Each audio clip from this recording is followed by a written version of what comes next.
Alô, alô. Pô, e agora? Esqueci.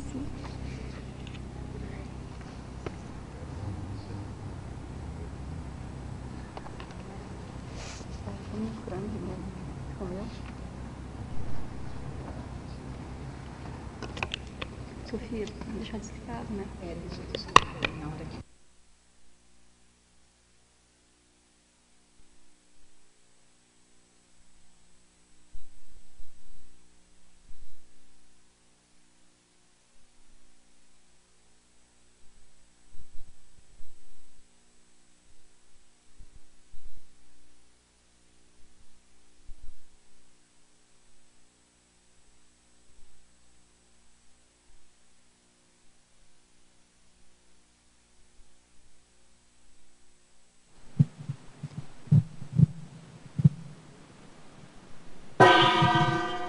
Tertúlia. Dia 3 de abril de 2018, terça-feira. O número do verbete é 4.442. Ele tem 4 páginas, 48 logias e 9 máximos. O título do verbete é Grafopensenidade, a especialidade Grafopensenologia. Quem redigiu o verbete é a veterana aqui, professora Denise Paro. Quantos verbetes já foram? Esse é o 7º. Esse é o 7º verbete.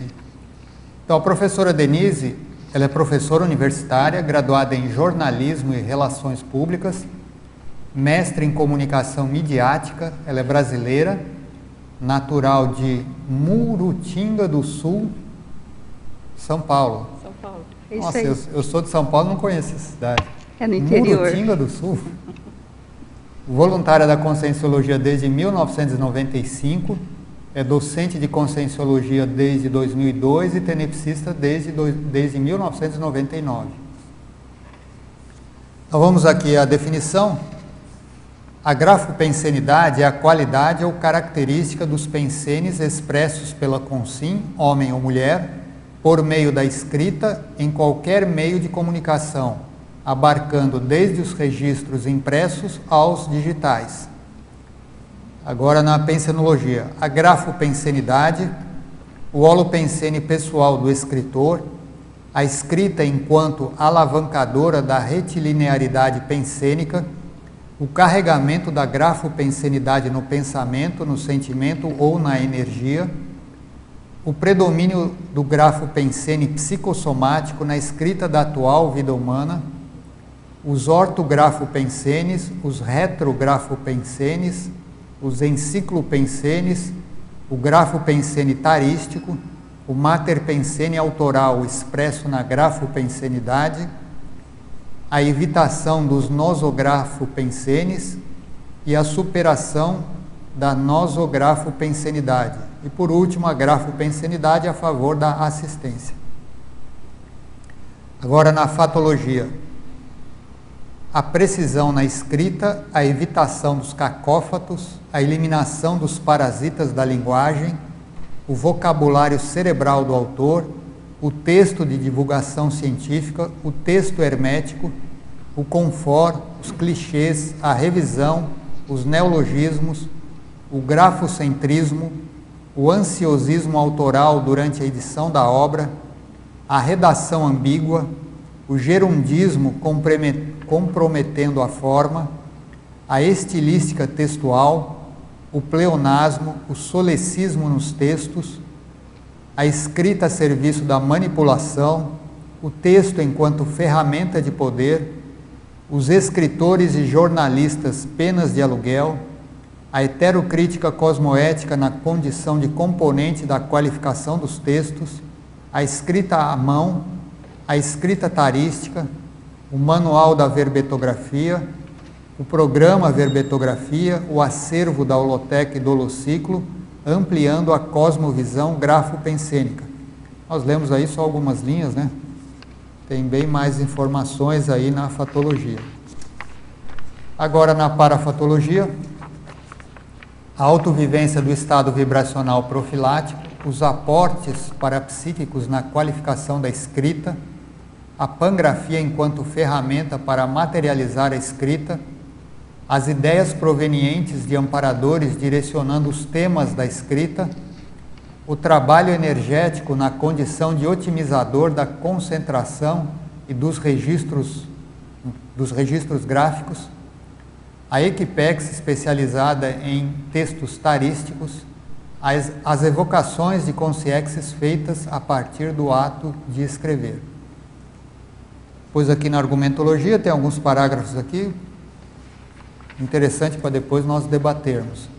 E agora aqui na remissiologia nós destacamos análise da grafopensenidade, assinatura pensênica, autorado holocármico, escrita reciclogênica, grafofilia, ortografopensenidade e trafor da escrita. Também nós lemos só alguns aqui, tem 15 itens aqui na remissiologia.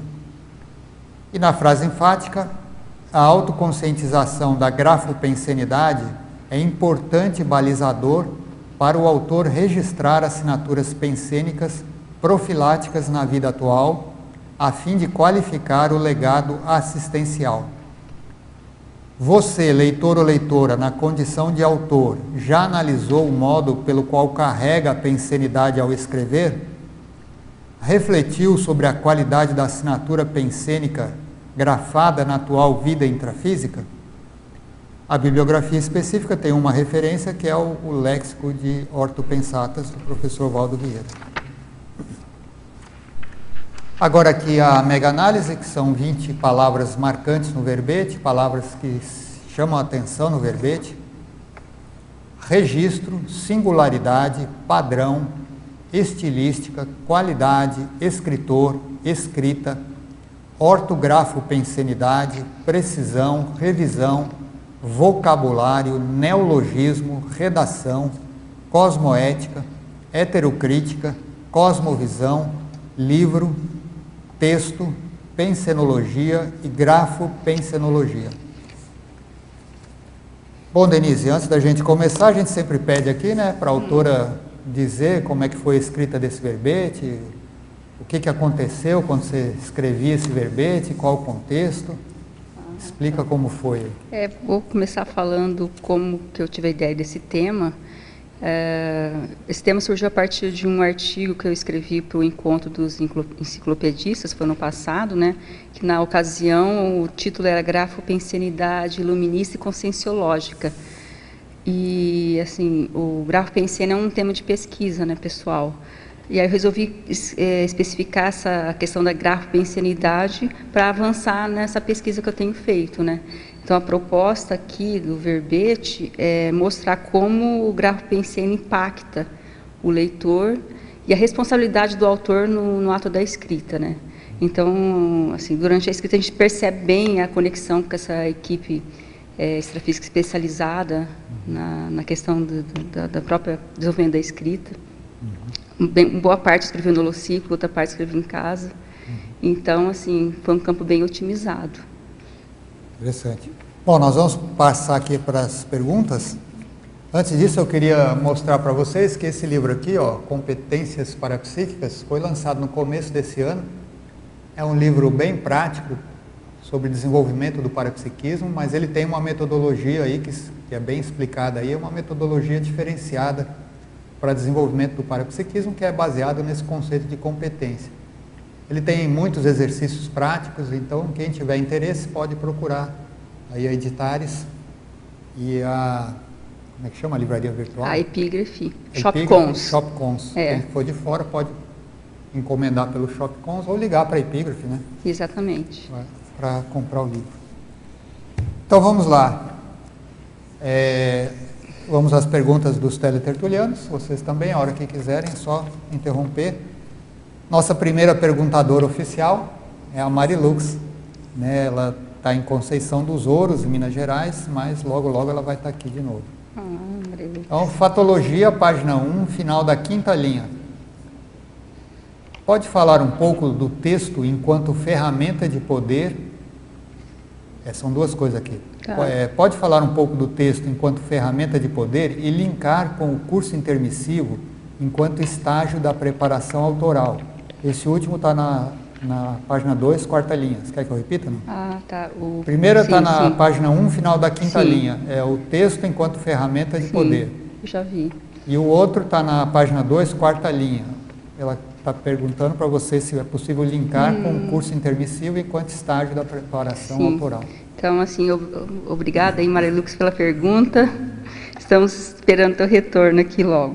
Então, isso tem uma lógica nessas duas asserções, porque quando a pessoa passa pelo curso intermissivo, ela qualifica a sua atuação aqui no intrafísico. E uma das questões é essa qualificação autoral da escrita.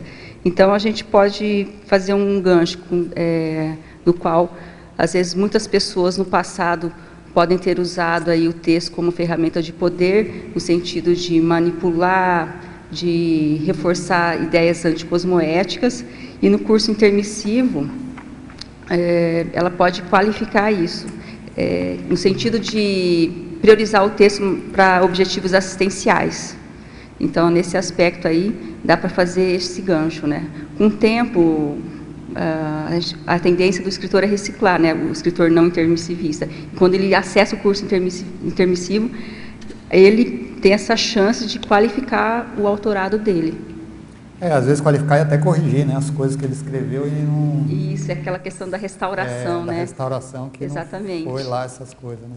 Exatamente. E isso pode levar àquela questão do esbregue, né? Porque às vezes ele escreveu coisas que não eram muito éticas ou outras formas místicas, e ele pode ter levado um esbregue e diz que isso pode até inibir ele. Exatamente. Né, na escrita dessa que a gente até fala, tem muita gente que às vezes tem uma coisa assim, que é difícil escrever, um travão. Isso, assim, uma das hipóteses, né? Não dá para afirmar nada. Mas pode advir dessa condição, né? Do esbregue, ou que errou muito na escrita e hoje tem esse travão. Então, mas, de qualquer jeito, tem que superar isso, né? Isso não é uma desculpa, né? Para ele não produzir, né? Exatamente. A ideia, acho que não é reforçar isso, mas sim incentivar a superação, né, Eu acho que é por aí. André, você quer perguntar? Então, primeiro, Denise, parabéns aí pelo verbete. Obrigada. E gostaria que você falasse um pouquinho sobre essa condição dos efeitos na página 2.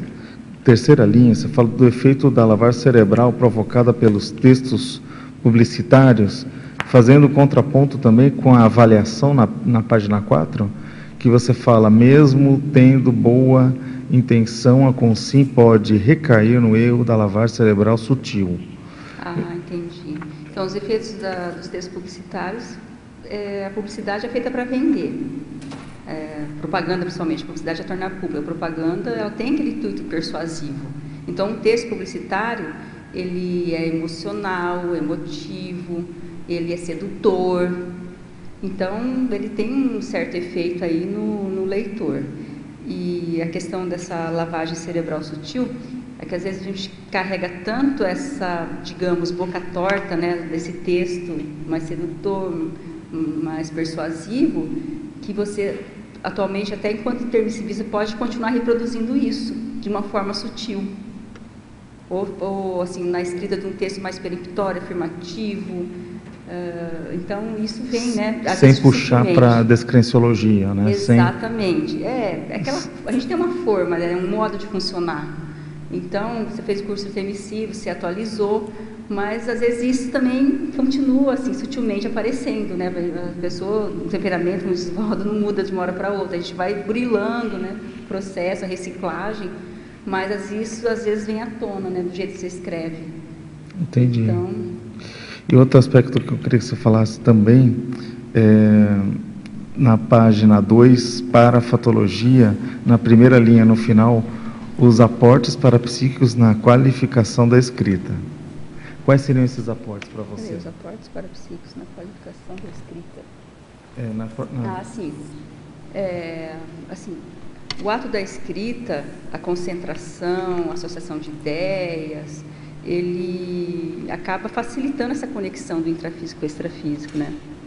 Então, você percebe, se você tiver essa constância de escrever, essa rotina, você começa a perceber essa conexão mais estreita com a equipe extrafísica. Então, isso é notório. Então, você começa a ter aportes no sentido de ter insights, de ideias, perceber a presença assim evidente do amparador, o acoplamento, entendeu? Isso é notório. Então, acaba contribuindo para o desenvolvimento parapsíquico e também para a qualificação da redação também. No sentido que você começa a desenvolver a associação de ideias, como eu disse, essa concentração, perceber o campo energético ali que se instala a partir dessa disposição de escrever. Sim, porque o Losch, ele deu um exemplo para ele, né, que ele colocou como aporte dentro da qualificação da escrita. Que ele disse que tinha uma pessoa, como é aquela pessoa que no batizado ele acaba te apoiando, como que é o nome? Ele foi afilhado de um jornaleiro e ele sempre deixava ele na banca de revista olhasse o que ele quisesse. Então tinha lá, ele podia xeretar, né, ou seja, dar uma bisoiada lá em todas as revistas que ele podia. E ele dava algumas revistas para ele. Então ele colocou que desde a infância isso para ele foi um aporte quanto à escrita. Entendi. Porque aquilo de alguma maneira modificou o jeito, porque ele teve acesso a gibis, que às vezes era difícil, era caro. Então, tipo, ele sempre separava eles para eles. Então, pegou a preço a leitura pelo gibi, aí pegava outras coisas, entendeu? Então, ele deu isso como uma dica de aporte, que eu achei interessante. Entendi. Agora, no caso do parapsiquismo, acho que aí que o predomina é o parapsiquismo intelectual. Né? Sim. Que tem as outras formas, sim, você falou, sim. Claro, tem o acoplamento, tem o campo, mas acho que a predominância é aquele parapsiquismo mais de ideias, de mental soma para cérebro, né? Mais nessa linha. Exatamente, essa questão da ideia, ela vem clara, sabe? Quando você menos espera, você tem uma ideia, assim, de ampliar o que você está escrevendo, ou de um tema de verbete, no processo ali, uma frase assim, como que eu tive essa ideia? Mas aí, no caso, é um amparador temático, no caso. Bem especializado, né? Assim, estava escrevendo, ontem mesmo estava escrevendo, aí veio uma ideia de repente, estava nem, sabe, aquela coisa assim que cai, bem espontânea, bem interessante. Aí você começa a ampliar, né, a temática. Quer dizer, você faz um planejamento de uma obra, tem um sumário, aí você termina o livro com outro, porque durante o processo da escrita tudo se amplia, otimiza, bem interessante. Sim. Essa conexão. E outro aspecto que eu queria que você comentasse aqui na paradoxologia, na página 3, que é o primeiro paradoxo da existência de consciências ágrafas em plena era da supercomunicação. E aí, só assim, tendo uma reflexão, a gente sabe que na faculdade é obrigado a pessoa escrever e tudo mais. Mas tem muita gente hoje fazendo sucesso dentro da área da comunicação, como não blogs, mas a questão de youtubers. Sim, total. Né, que alguns são quase semi-analfabetos, vamos pensar assim, que não tem ali o processo da escrita, né? E como que você vê nesse caso que ele está exposto à supercomunicação, à visualização aí em massa, né? E como que você vê esse paradoxo? Só abrindo um parênteses, na faculdade também existem algumas coisas. Assim, a gente espera que não, né? Não pode generalizar, né? Não pode generalizar. Se fosse uma análise da comunicação hoje, né, nós tivemos uma mudança de paradigma, né, na comunicação a gente estuda isso, com essa inserção da internet. Então, hoje há uma supervalorização da imagem e do vídeo. Então, a escrita acaba começando a ficar em segundo plano. Isso, de uma certa forma, é preocupante, que as pessoas leem menos, escrevem menos, porque os textos são mais sintéticos, e priorizam o visual. Então, como que fica, né, o processo cognitivo numa pessoa que prioriza só ver e ouvir, e escreve pouco, né? Como que é esse desenvolvimento? Isso tem um impacto na cognição. Tem também aquela questão do audiobook, né? O audiobook que está crescendo, a tendência talvez de crescer mais ainda no mercado, né? Que é a narrativa do livro. Claro. E aí é mais mastigado ainda. Agora, a gente vê também, tem uma questão interessante, que se você buscar no YouTube, o YouTube também é cultura, né? Não, a gente sabe que a gente aprende muita coisa no YouTube, eu também faço isso. Claro. Então, quando a gente, por exemplo, pega um livro para ler, por exemplo, a questão lá de Sócrates, tem lá os livros dele. Aí, quando você pega no YouTube uma narrativa, é interessante que você, tipo, em algumas horas, você deglute um livro que você perderia talvez mais de mês aí para você conseguir digerir, apesar de ser uma leitura complexa e uma articulação verbal complexa, né? Mas a gente vê então diversos livros, até tipo das diversas ordens filosóficas, que você tem essa facilidade, né? E você às vezes num dia você pode, é como se tivesse lido diversos livros, né? É um fato assim bem interessante. Né? Isso daí é o outro lado da moeda, né, que nós podemos falar, porque ao mesmo tempo que essa predominância oral tem essa facilidade de democratizar a informação e de facilitar o acesso também, né, dessa distribuição da informação. Então é a outra face, né? Aquela coisa, é neutro, né? Você pode usar para o lado ruim, para o lado bom, né? Nesse sentido.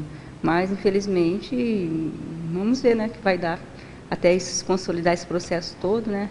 Mas a gente vê, assim, que a questão da leitura escrita acaba perdendo um pouco com isso, né?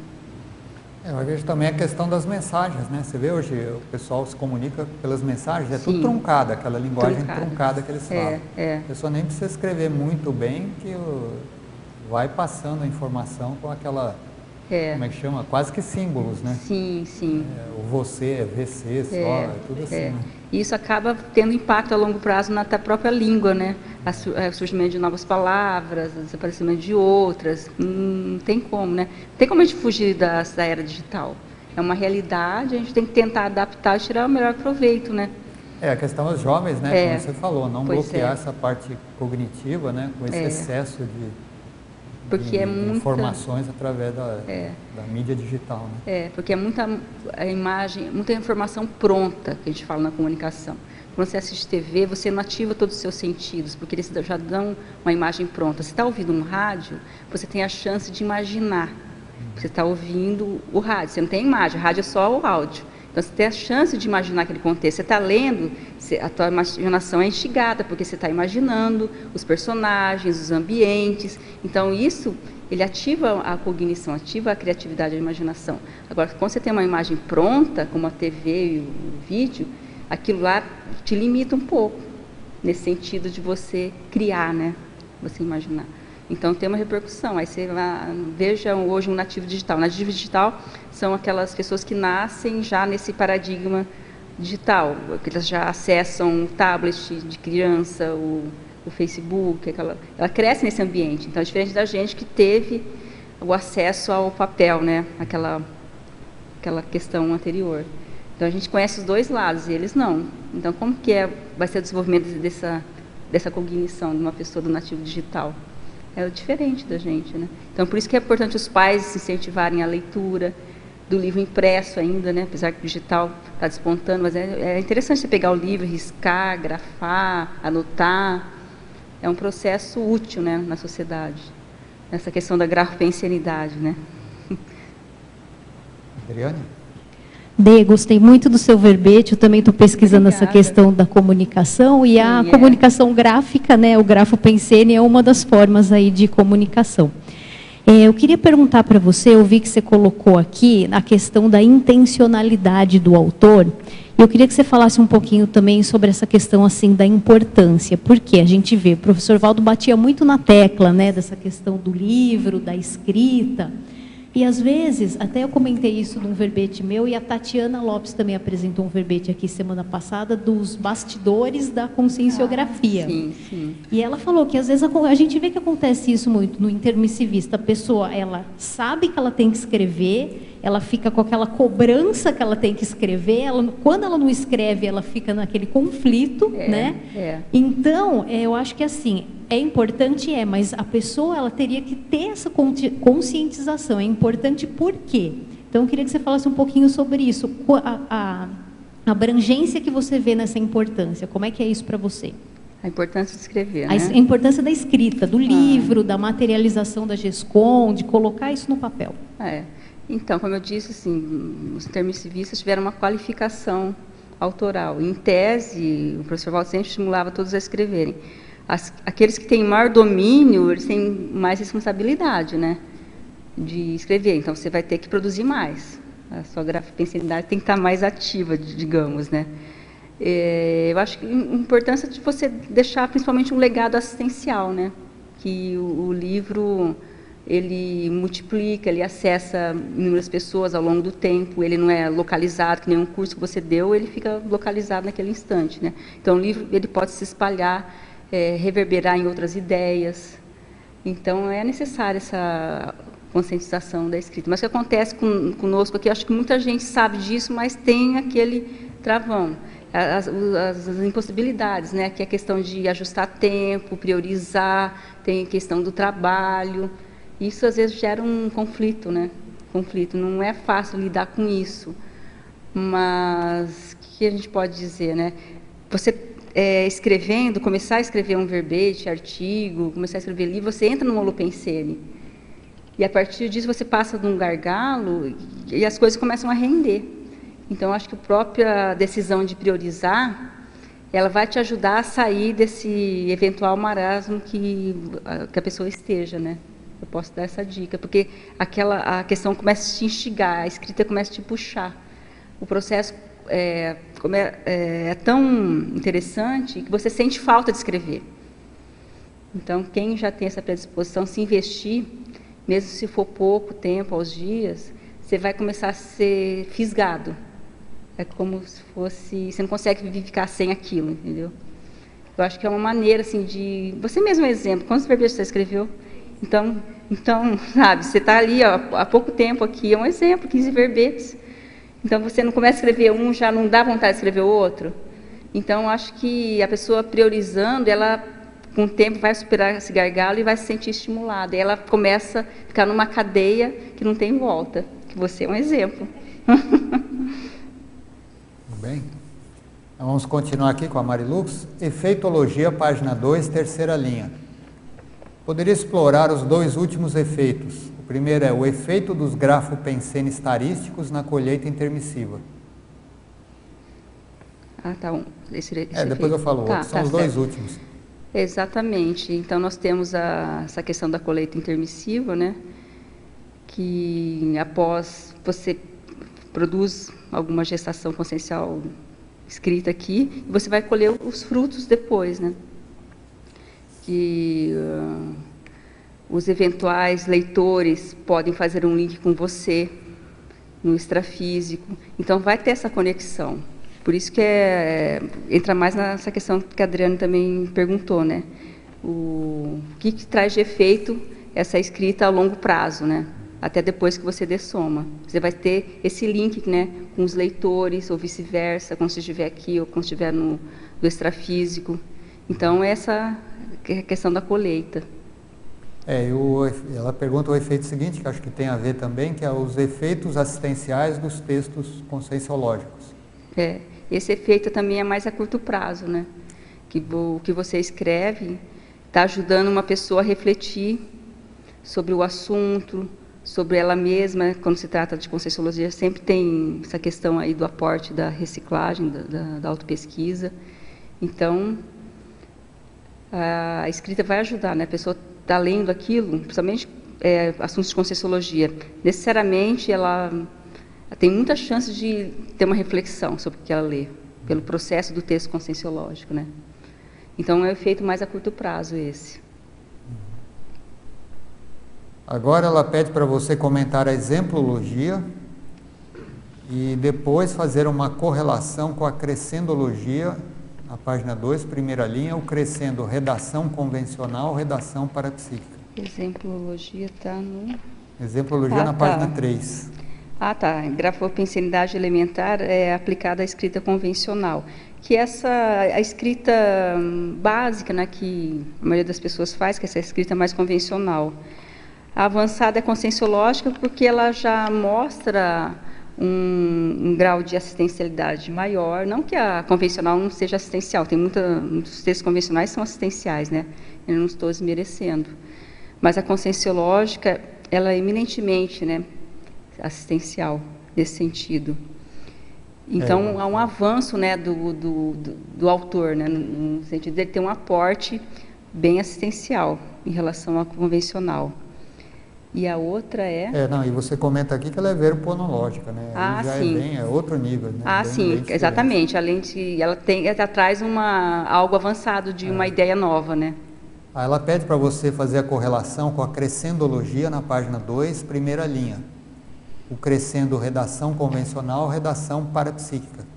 Ah, sim. Relação com a exemplologia. Exatamente. A redação convencional é aquela redação que não tem a questão dos temas conscienciológicos parapsíquicos.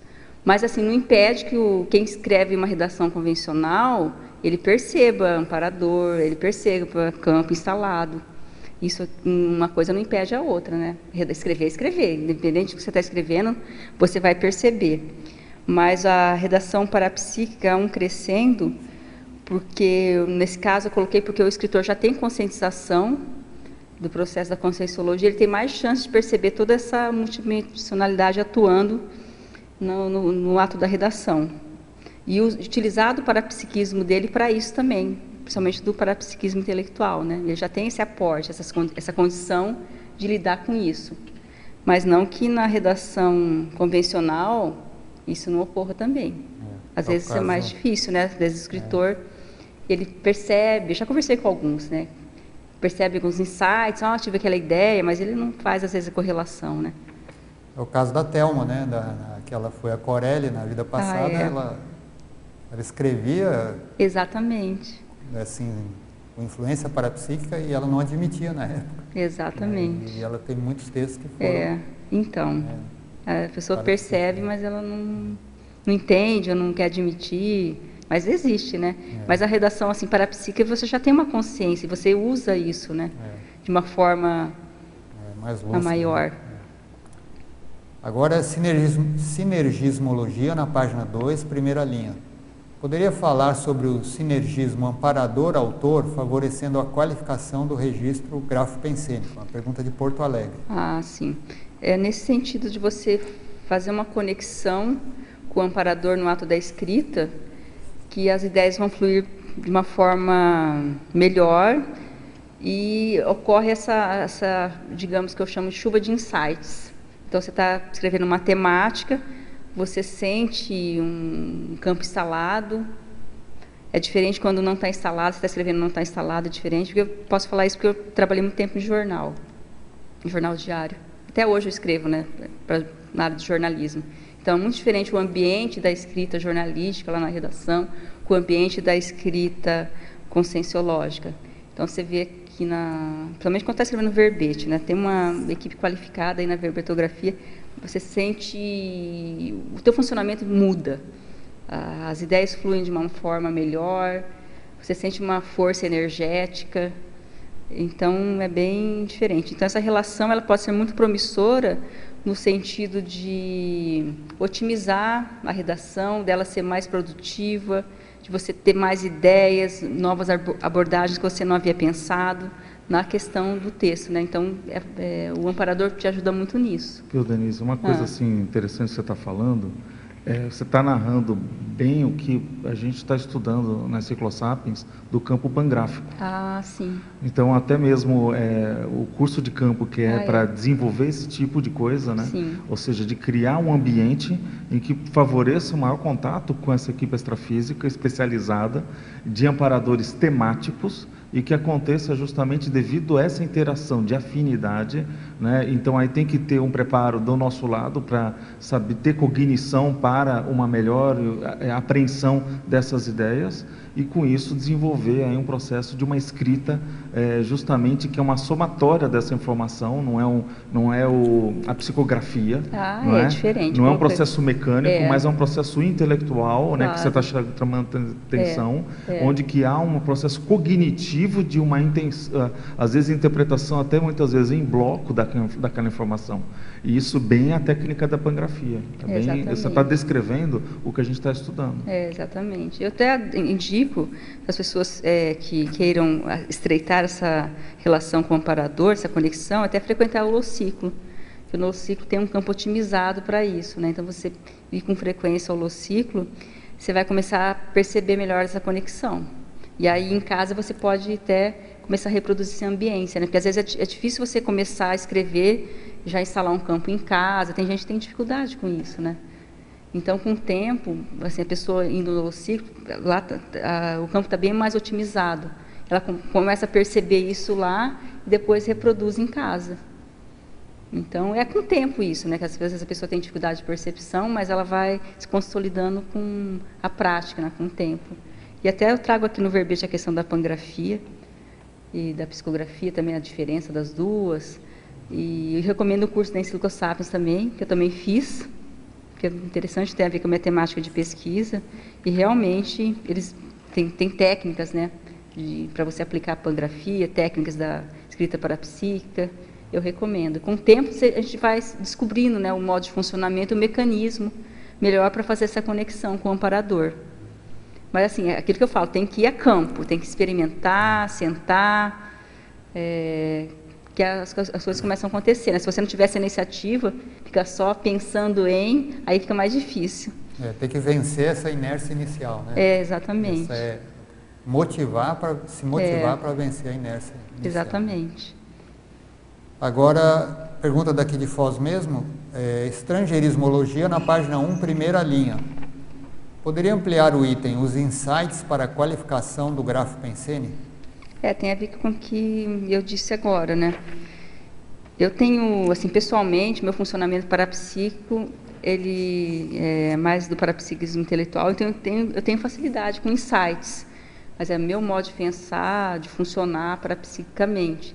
Como eu trabalho muito tempo com escrita, né? Sou jornalista, só um jornal, eu trabalhei 17 anos, então imagine só, se escrever durante 17 anos e continuo escrevendo. Então já tenho aquela facilidade, né, com ideias de escrita.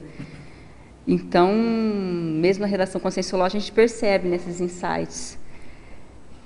Mas assim, eu acho que a pessoa, se ela investir, ela ficar ligada nisso, ela pode desenvolver também a questão do insight. E o insight qualifica o grafo Pensene no sentido de que você tem uma temática, você está trabalhando naquela temática, isso acontece muito comigo. Estou trabalhando num capítulo, num verbete, eu estabeleci assim, uma lógica, né, daquele capítulo, aí de repente vem um insight para eu ampliar aquilo ou trazer uma abordagem que eu não havia pensado.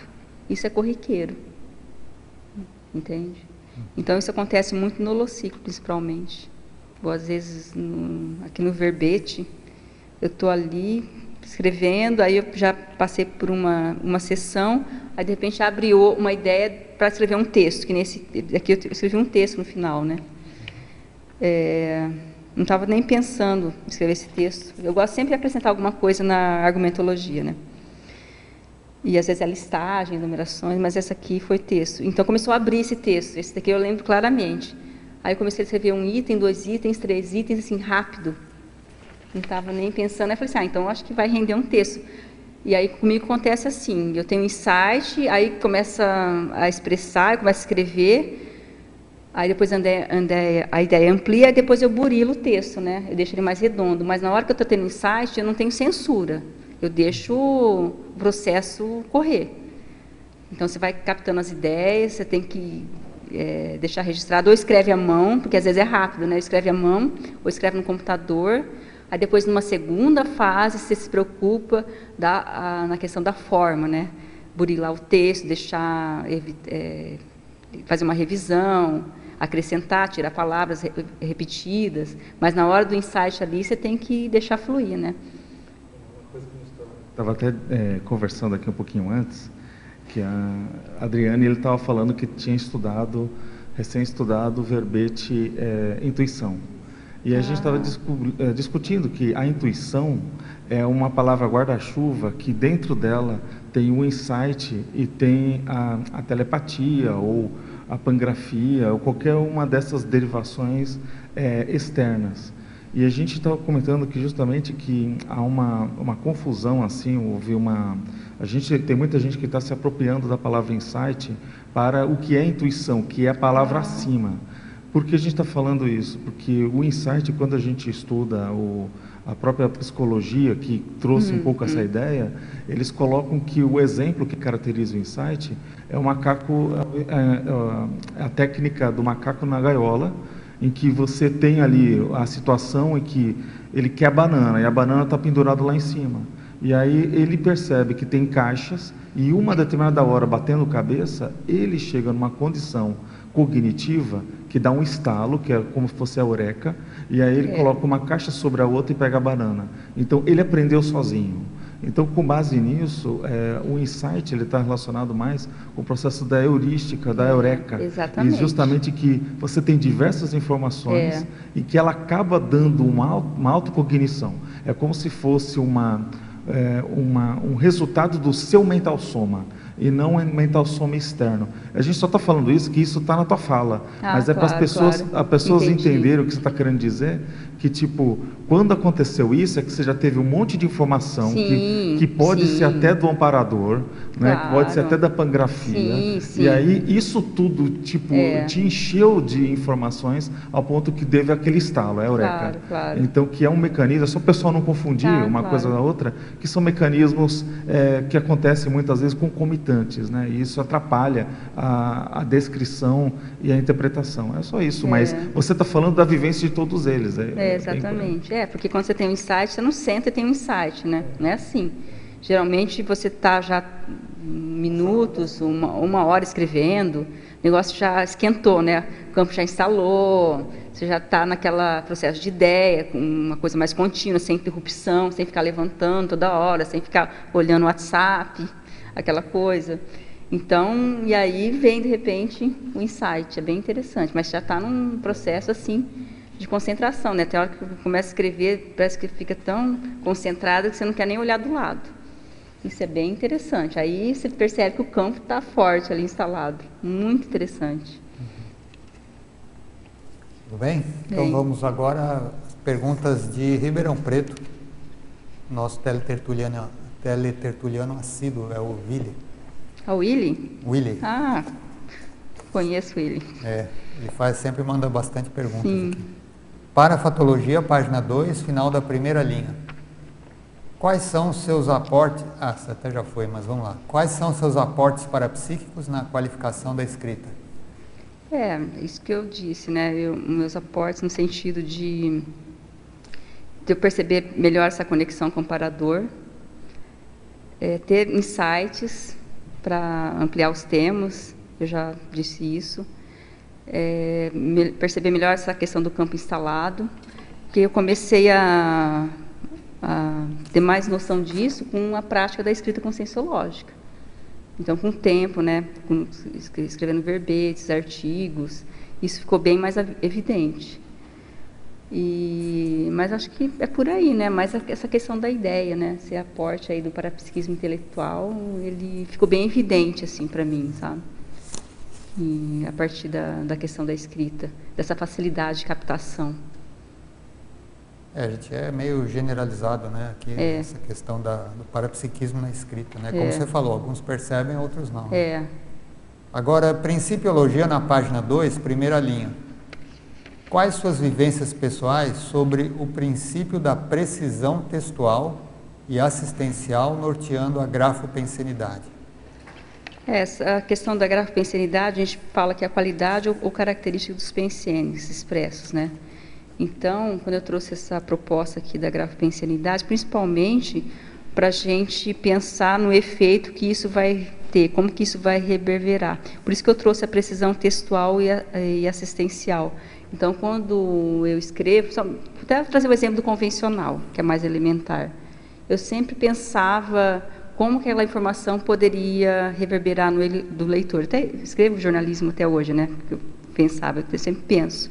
Então, eu tenho esse cuidado de deixar o texto mais preciso, até uma vertente do jornalismo, né? Precisão textual. O jornalismo é um texto mais objetivo, ele tem que ser preciso, ele não pode ser ambíguo, deixar dúvidas, que é calcado na objetividade. E na assistencialidade, na conscienciologia, a gente também pode trazer isso, né?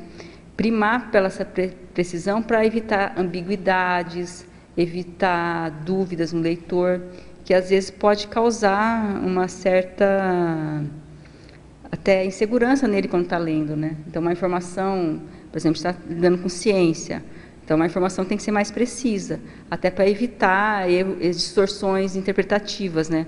Então, você está trabalhando com conscienciologia, com parapsiquismo, com racionalidade, e às vezes você pode ter uma vertente aí sutil que prima aí pelo misticismo, você vai passar uma informação sem precisão. Isso pode ser antiassistencial. E antiético, né? É, exatamente, antiético. Então, eu sempre fico preocupada com isso, né? Como passar essa informação, porque ela pode reverberar de uma forma que você não espera. Por isso que é importante, né, nas nossas composições aqui conscienciológicas, essa questão da revisão, da heterocrítica, porque no texto o autor traz o mater pensene próprio. Então, esse mater pensene vem sendo construído ao longo, né, das outras vidas. Então, às vezes você tem um ímpeto ali de ser mais peremptório, de querer ser mais, assim, fazer a cabeça da pessoa. Sempre você perceber, às vezes você tem. Então, eu sempre cuido, assim, com isso, né, nas palavras e na escrita, né, como que eu estou expressando essa ideia, porque isso tem a ver com assistencialidade, com foco. E daí a importância de você escrever e outras pessoas lerem para dar o feedback, né? Isso vai melhorando o texto e as pessoas vão percebendo qual a impressão que elas têm daquilo. Então, os revisores são amparadores, no meu ponto de vista. Ajudam muito. Agora, em Códigologia, na página 2, primeira linha. Favor detalhar o Código Pessoal de Cosmoética, considerando o aspecto assistencial dos textos, a partir da precisão e qualidade da informação. Tem a ver com a pergunta anterior, de certa forma, né? No teu código pessoal, assim, vamos fazer um código pessoal voltado para a escrita, né? Você deixa no texto subinformação, informação ambígua? No teu texto, você percebe se você é peremptório ou não, se você quer fazer a cabeça do leitor? Você tem esse cuidado de evitar manipular o leitor? Estou dizendo isso mesmo no contexto da conscienciologia, que às vezes, né, pode acontecer do jeito que você escreve. A gente traz, né, aquela carga anterior. Então, nessa questão da cosmoética, né, você tem que ter algo a escrever de uma forma cosmoética para fazer valer esse intuito assistencial. Porque você pode pegar essa temática parapsíquica e fazer uma distorção no leitor, né? Fazer uma lavagem cerebral. Então, você pode ter alguns princípios do código pessoal ali que norteiam como escrever para ter mais precisão e qualidade, pensando na assistencialidade, nos efeitos assistenciais desse texto. Então, é nesse sentido, né, que dá para trabalhar aí com o código pessoal de cosmoética. Agora, binomiologia na página 2, final da segunda linha. Favor expandir o binômio leitura-escrita na qualificação grafo-pensênica. Essa questão leitura e escrita é uma mão dupla, né? Quanto mais você lê, mais aporte você vai ter para escrever. Então, é nesse sentido aí que a leitura acaba qualificando a escrita, no aspecto que você adquire palavras novas, você vê estruturas de texto diferentes do seu. Então, e ver também se já não foi escrito ou pesquisado aquilo que às vezes você acha que alguma coisa é inédita e já tem muita coisa escrita e a pessoa não lê, né? E às vezes você pode fazer a citação também, né? Nesse sentido também, exatamente. Então, quando você está escrevendo uma temática, né, quanto mais leituras você tem, isso vai qualificar o texto. Aí você tem um elenco aqui na CCCI, né, Holoteca, Holociclo, uma miríade aí de publicações para qualificar essa questão grafo-pensênica, dicionários, tem os livros, isso então, por isso que eu falo que é uma mão dupla, né, acaba qualificando. Agora, sindromologia na página 3, primeira linha. Quais são as características da síndrome da patopensenidade grafada? Então, a síndrome da patopensenidade grafada tem a ver com aquela pessoa que tende a escrever algo mais nosográfico, negativo, que não tem a ver com um texto mais sadio, né? Então, por exemplo, tem jornalistas, escritores que carregam muito nas tintas, no sentido de fazer uma crítica anticosmoética. Eu sou super a favor da crítica, mas com cosmoética, né? Uma crítica mais anticosmoética, fazer acusações sem provas. Então, essa questão do pato pensene, né? Você nortear, você sempre na sua escrita carregar as tintas. Então parece que é o mater pensene daquele escritor, né? Ele não consegue reciclar, sempre carrega nesse sentido negativamente. Então falta higiene consciencial para essa pessoa, para ela tentar superar isso, né? Assim, escrever, criticar, mas de uma forma cosmoética, de uma forma que isso vai reverberar positivamente nessa crítica, nesse sentido. Agora, na argumentologia, na página 3, no item balizador, favor esclarecer a frase: a grafopensenidade constitui-se de importante balizador a fim de se avaliar o confort dos registros escritos. Então, como eu digo aqui na definição que a grafopensenidade é a qualidade dos pensenes expressos do que nós escrevemos, eu penso que você pode avaliar o que você tem escrito ali. É assistencial? Não é assistencial? Qual a qualidade do que você escreve? É como eu disse, ela é um texto objetivo, ela dá margens para muitas dúvidas, para interpretações místicas. Então, nesse sentido que eu coloquei essa questão aqui. Que eu coloquei, cabe ao autor avaliar a qualidade do conteúdo grafado. E como isso vai, a longo prazo, como isso vai se estabelecer. Então, o que você escreve, o que você escreveu até hoje, e você está tranquilo com isso? Isso está... você vai deixar um legado assistencial em relação ao que você escreveu? Você assim, está seguro? Isso vai causar... Que tipo de pensenidade você vai gerar no quem está lendo? Uma pensenidade sadia, assistencial, reciclogênica. Então, quando você pensa em grafopensenidade, você pensa na qualidade do conteúdo que você escreve, né? Uma reflexão nesse sentido, né? A tese desse verbete, inclusive, é essa, né? Uma autoconscientização quanto a que eu escrevo e como aquilo que eu escrevo reverbera no leitor. Agora, ainda aqui na página 4, terceira linha, ainda o item avaliação, na argumentologia. Você percebeu, está falando sobre a lavagem cerebral sutil, você percebeu alguma lavagem cerebral sutil nas publicações conscienciológicas? Olha, que eu me lembre, as publicadas, não me lembro, não. Às vezes a gente percebe, né, que eu sou voluntária da Editares, quando o livro está em processo de edição, a gente percebe alguma coisa nesse sentido e aí está o papel do revisor ali de informar, né? Isso é natural, que eu falei, né? A gente traz uma bagagem aí do mater pensene autoral que se expressa na escrita. Então, às vezes, um tem a lavagem cerebral, o outro quer convencer, o outro, às vezes, não se posiciona. Então, tem tudo isso, né? Cada um tem uma lacuna aí. Mas, assim, que eu me lembro nos livros publicados, não me lembro de ter percebido, não. Às vezes a gente percebe essa tendência na parte de revisão, que é natural. O revisor está ali para suprir essas lacunas, né? E a gente traz, né, essa questão, insta, né? Às vezes até um radicalismo, né? Você fala aí da linearidade pensênica, né? Às vezes falta essa linearidade, a pessoa fica, às vezes, radical demais, né? Exatamente. E isso não chega a ser uma lavagem cerebral, mas ela tem essa tendência de imposição, né? De ser muito radical. O radicalismo acho que não leva a nada, né? É o oposto aí do abertismo, do universalismo. Agora a pergunta de Curitiba, do Eduardo Doria, em estrangeirismologia também. Primeiro ele faz um comentário aqui. Qual a importância num texto escrito de se colocarem os grafopensenes em diferentes idiomas? E qual o valor deste fato para os leitores? Isso é uma primeira parte. Depois ele fala o seguinte: a seção estrangeirismologia vai direto ao ponto nesse aspecto. Como você sente a influência do Zeitgeist balizando o estilo grafopensênico atualmente? O fato de se digitar e de se abreviar quase tudo que se escreve vai afetar as futuras gerações de escritores negativamente, sem a escrita cursiva?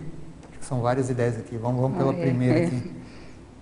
Primeiro ele faz o comentário. Qual a importância num texto escrito de se colocarem os grafopensenes em diferentes idiomas E qual o valor deste fato para os leitores? Então, vou falar dos diferentes idiomas. Eu acho fundamental isso, principalmente no processo da Conscienciologia e da questão de da assistencialidade.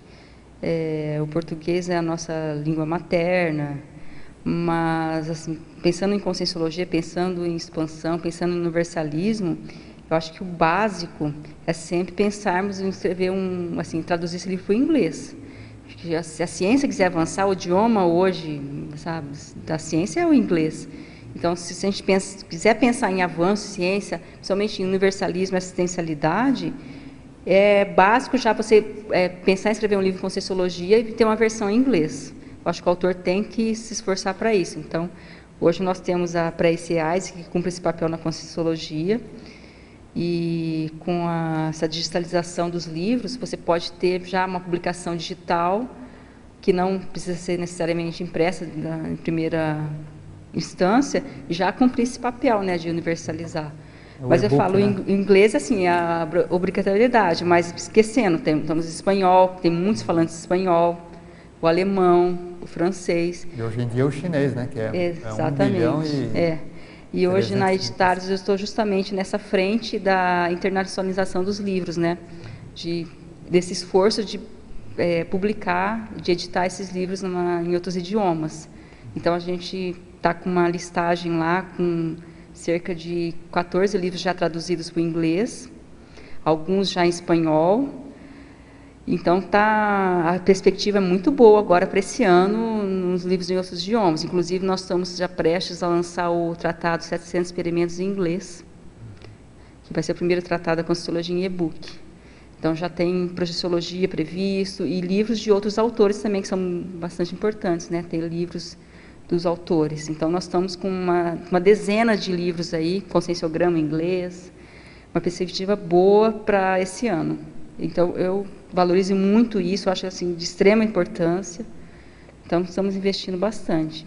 Esses 14 são os que já estão traduzidos. Já estão traduzidos. Projeção da Consciência. Isso, né? Alguns finalizados. Inclusive tem o espanhol também, Projeções da Consciência, que já está na fase final para diagramar em espanhol. Então é uma perspectiva muito boa. Então o pessoal da AIDS, que os tradutores fazem um trabalho voluntário, assim, de tirar o chapéu, né? Porque traduzir um tratado não é algo assim fácil, né? Tem que valorizar muito esse pessoal. Então a perspectiva aí de internacionalização dos livros está assim muito boa, sabe? Ele fala qual o valor desse fato para os leitores. É claro que se atinge um público bem maior, um público assistencial maior. Exatamente, principalmente com o inglês, né? Porque a Europa hoje é bilíngue, né? Então o francês fala inglês, o alemão fala inglês. Então eu acho que tem que priorizar o idioma inglês, mas não esquecendo dos demais também. Por exemplo, já tem demandas para traduzir livros da Conscienciologia em romeno. Então, eu acho que o idioma é fundamental aí para ampliar essa questão assistencial e consolidar a Conscienciologia também, né? Aí ele falou do Zeitgeist, né? Primeiro ele pergunta se a seção Estrangeirismologia vai direto ao ponto nesse aspecto. Sim. Acho que sim, né? Claro, nesse aspecto dos diferentes idiomas, né? Alguém quer falar sobre isso? Vocês que são especialistas aí em enciclopédia? A seção Estrangeirismologia tem um pouco esse aspecto, né? Ela foi criada justamente para extrapolar o português e atingir outros países, outros idiomas e o universalismo. Aí ele pergunta, como você sente a influência do Zeitgeist balizando o estilo grafo-pensênico atualmente? Aí ele complementa aquela questão da digital. O fato de se digitar e de se abreviar quase tudo que se escreve vai afetar as futuras gerações de escritores negativamente, sem escrita cursiva, a caneta? Aquilo que eu estava dizendo, né, anteriormente, da questão dos nativos digitais e da influência que a era internet causa na cognição. De certa forma é preocupante, né? Tem até um livro chamado A Geração Internet, como isso afeta nosso cérebro. Então, eu tenho assim, prestado muita atenção nisso e me preocupado com isso, pela questão mais cognitiva mesmo, né? Uma coisa é você entrar na escola, aprender caligrafia, escrever muito à mão, e outra coisa é você nascer nessa era de internet e se adaptar muito ao tablet, esquecer um pouco essa escrita cursiva. Assim, não vi pesquisas mais profundas, mas para mim isso causa um impacto cognitivo, de alguma forma. Até questão de concentração, divisão de atenção. A internet é muito input, ao mesmo tempo acelera, né? Um processo muito acelerado da cognição. E também muito sintético, mas não aquela síntese, né, com qualidade, é aquela síntese que deixa a desejar. Agora, essa questão mais também tem a ver com a política educacional, né? Das condições, assim, você não pode expressar o digital, porque é algo sem volta, mas também, acho que na política educacional, deve-se também priorizar essa questão do desenvolvimento da escrita em si, né? Assim, sem ser digitando, escrevendo, porque tem diferença. Não é à toa que o professor Valdo criou o Holociclo, fez uma estação de fichamento, de cosmograma, para você ir lá escrever com a mão. Então, isso tem impacto, não é à toa, sabe? Tem um valor. Então, acho que, já que a tendência digital não tem volta, a gente tem que criar essa ambiência, esse espaço da questão da leitura e da escrita cursiva ali, né? À mão mesmo. Eu acho que além da cognição, como você falou, tem também a questão da comunicação afetiva até, emocional. Eu estava vendo uma matéria lá que eles falavam que hoje os jovens, eles até terminam o relacionamento com a namorada pelo WhatsApp. Exatamente. Não quero mais ficar com você, quer dizer, ele nem tem mais aquele contato. Sim. Né? A comunicação emocional dele fica meio esquisita, né? Existe isso, entre eles, né? Isso acho que é outro impacto que ainda não se sabe direito o que vai acontecer. É como se se escondesse atrás do aparato, né? É muito mais fácil dizer algo que você não quer no WhatsApp do que pessoalmente. Exatamente. E aí ele fica com essa questão emocional, ele não trabalha direito a questão emocional dele. Mas eu penso que a longo prazo isso vai reconfigurar, porque vai, não sei, aquela questão da síntese, da antítese, da dialética ali, né? Começa a saturar também esse processo, vai começar a saturar, tem gente já falando nessa frieza das relações. Eu acho que daqui a pouco não vai ter como sustentar um processo desse.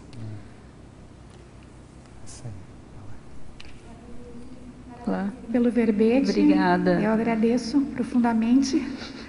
É o seguinte, eu estava lendo aqui na página 3, Paradoxologia, e me fez pensar na questão paradoxal também de uma multidão de alfabetizados que não escreve, né? Que é um aspecto importante, né? Porque por muito tempo pessoas podiam escrever e outras não podiam porque não eram alfabetizadas, não tinham acesso à escola, etc. E hoje a gente tem uma multidão de pessoas que não só no ensino fundamental, médio, inclusive superior, né, alfabetizadas nessa instância, né, e que não escrevem, muito menos publicam, né, vamos dizer, nem escrever escrevem. Então, que também tem um pouco a ver com essa questão do Zeitgeist, né, que é um pouco a falta de estímulo de uma educação voltada para isso, né? Bom, mas eu queria pedir para você, na página 4, Neoverpon, a qualificação grafopensênica abre caminhos para se chegar às neoverpons e à desperticidade. Queria que você pudesse comentar um pouco esse item para a gente. Eu coloquei isso tem a questão Você pode chegar, né, à dispersidade e à neoverpon com essa constância da escrita. Então, quando você começa a escrever com uma constância, você pensa em qualificar o que você escreve. Então, você entra num mecanismo, numa ambiência, que é um caminho para você ter uma ideia nova. Porque de tanto praticar aquilo, de tanto escrever, de tanto pensar na repercussão que você escreve, na qualificação do que você escreve, é como se você entrasse no holopensene da escrita. E isso acaba fazendo com que você trabalhe certos atributos que levem a neoverpon à dispersidade. Então, você vai melhorar sua concentração, sua associação de ideias, sua conexão com o parador. Você vai perceber mais esse campo tarístico da escrita aí que se instala quando você está escrevendo. E, com o tempo, a ideia é essa, né? E chegar à dispersidade. Isso também é uma alavanca para a dispersidade da escrita, porque... principalmente, por exemplo, meu perfil, eu sou uma pessoa geralmente mais agitada. Quando eu paro para escrever, eu me acalmo. Então, no dia a dia, eu sou mais agitada, sou rápida, gosto de contato, então a escrita ela consegue me acalmar, consegue fazer eu prestar mais atenção nas coisas, nos detalhes, porque aí eu fico ligada, concentrada naquilo. Então, a prática da escrita e essa qualificação grafopensênica acaba fazendo com que nós trabalhemos atributos, né, que reverberem nessa questão, nessas duas questões. Então, aí pensando nisso, né, nessa condição que você coloca, quer dizer, essa abordagem terapêutica, né, da escrita ou do desassédio a partir da escrita, porque é uma condição em que você se desconecta, né, se tem uma condição de assédio, você se desconecta porque o assédio não resiste a essa capacidade, vamos dizer assim, ou essa condição de produção mental somática e tudo mais. Como é que a gente pode, então, a gente que trabalha no voluntariado, por exemplo, né, na holoteca, no holociclo, que são lugares próprios para o desassédio mental somático, estimular mais, né, a frequência àquele ambiente? Porque a gente vê que é um hospital, vamos dizer assim, em termos de terapêutica, né, devido à condição terapêutica, mas tem muitos leitos sobrando, né? Tem mesmo, então, tem mesmo. Assim, quando você fala disso, eu fico pensando nisso, né? Quer dizer, esse é o lugar, ou dentre uma série de outros locais que a gente tem aqui na Cognópolis, mas esse é um local feito para isso, né? Exatamente. O professor Valdo chamava o holociclo e a holoteca de laboratório de desassédio mental somático, né? Então, como é que a gente pode melhorar o estímulo, né? Ou, enfim, a conscientização para o uso, para fomentar mais o uso do espaço da holoteca do holociclo? Inclusive, a holoteca e o holociclo eu considero um ambiente propício para você perceber tudo isso e levar para sua casa, né? Mas você tem que ir primeiro na holoteca e no holociclo. Eu já até estava falando isso, né? Que eu comecei, faz muito tempo que eu voluntario no holociclo, escrevo lá, gosto muito de escrever lá, e eu conquistei, assim, comecei a levar esse campo para minha casa a partir do holociclo. Agora, o que eu estava dizendo para o pessoal aqui, muita gente tem esse travão da escrita, a questão é experimentar. Então, assim, priorizar. Eu quero escrever, mas, assim, você quer, às vezes tem um travão para chegar aqui. Então, é bem complexa a questão, né? Primeiro a pessoa tem que querer escrever e depois ela tem que vencer esse travão de chegar ao holoteca. Nem todo mundo consegue. Então, um passo anterior é se disponibilizar mesmo para querer escrever. Porque se a pessoa começar uma vez e com constância, aí ela vai ser fisgada por aquele mecanismo da escrita. Aí ela vai começar a se autoestimular, porque ela vai perceber que é tão bom aquele campo e faz tanta diferença no processo da escrita que ela volta. Então, ela tem que vencer esse gargalo primeiro, né? Porque... exatamente. Que nem quando você vai fazer exercício físico e não faz, exatamente. Né? Quer dizer, você tem que malhar muito para querer ir com vontade. Isso. Né? Então, pensando nesse paradoxo de que todo mundo tem capacidade para escrever, mas não escreve, então é inexperiente nesse sentido, também isso, né? Teria que passar o gargalo para mudar o padrão, porque ainda não é uma coisa assim que a pessoa faz, né? Com o pé nas costas. Com certeza. O primeiro passo é decidir vir, né? E manter essa decisão, porque às vezes você quer vir, mas não consegue. Aí aparece compromisso, mas em casa está aqui, até pegar meu carro, descer. Então, a questão, acho que da vontade faz a diferença aí. Se tiver vontade mesmo... Até deixar de ser um esforço, né? Exatamente. Aí vai ser algo prazeroso. Mas é aquilo que ela comentou, também parte da motivação da pessoa, né? Para ela estar motivada, ela tem que entender, não simplesmente escrever, porque tem que escrever porque o Valdo falou que tem que escrever, todo mundo escreve, se não escrever, você não faz autorrevezamento e tudo mais. Então, assim, eu acho que parte dela compreender profundamente, né, por que é importante ela escrever, né? Para ela ter uma motivação, né? Eu penso assim, que essa compreensão, eu acho que há muitas pessoas que compreendem a importância, mas efetivamente não conseguem implantar o hábito, vamos dizer assim, o hábito da escrita. Eu acho que a compreensão é uma coisa que chega primeiro, pelo menos na minha opinião, né? E que a gente vê sentido pela compreensão. A gente compreende quando vê sentido, faz sentido tudo isso. Mas implantar Pois um é. hábito, né, que seja um hábito, uma rotina útil, um hábito sadio, né, de ir pelo menos 3 vezes por semana, que nem a gente faz na academia quando é o caso, né? Pois é. Vá 3 vezes por semana ou 3 vezes por semana ir lá e fazer, né, o exercício de maneira Contínuo, né? Continuamente, para rompendo o esforço, né, até que aquilo fica algo, como natural, você disse, né? natural e mais prazeroso, enfim. Eu vejo assim, mas assim, por exemplo, o caso, a analogia que você fez, o caso da pessoa que vai para a academia, né, ela é importante para a saúde, ela entendeu, né, que se ela não for, a saúde dela vai ser, sei lá, prejudicada. Não é, vamos dizer, é importante para a saúde dela ela fazer o exercício 3 vezes por semana. Mas ela tem que vencer essa parte inicial de, sei lá, essa inércia, né, de que... Mas o que faz ela vencer? O que motiva ela para vencer essa inércia inicial? E ela tem que ter algum motivador, porque senão ela não vai mesmo. Mesmo que ela compreenda intelectualmente, intelectualmente eu sei que eu sei que é importante, tem autorrevezamento, mas eu acho que tem alguma coisa que tem que partir dela, dentro dela, para ela vencer essa inércia inicial. Eu falei que é motivação, mas pode ser outra coisa, né? Uma ideia que me surgiu agora, até o próprio voluntariado no ciclo Noloteca. Eu acho, porque se a pessoa vai fazer alguma atividade lá, ela já começa a se ambientar lá, e é um motivo para ela voltar um dia para escrever. Porque ela vai, assim, você entra na Noloteca, você tem coleções, livros, muita gente nem conhece, não sabe o fabuloso acervo que tem lá. Você começa a se motivar com aquilo, com aquele ambiente. E aí vai ser muito mais fácil você voltar, além de ter ideias para escrever, né?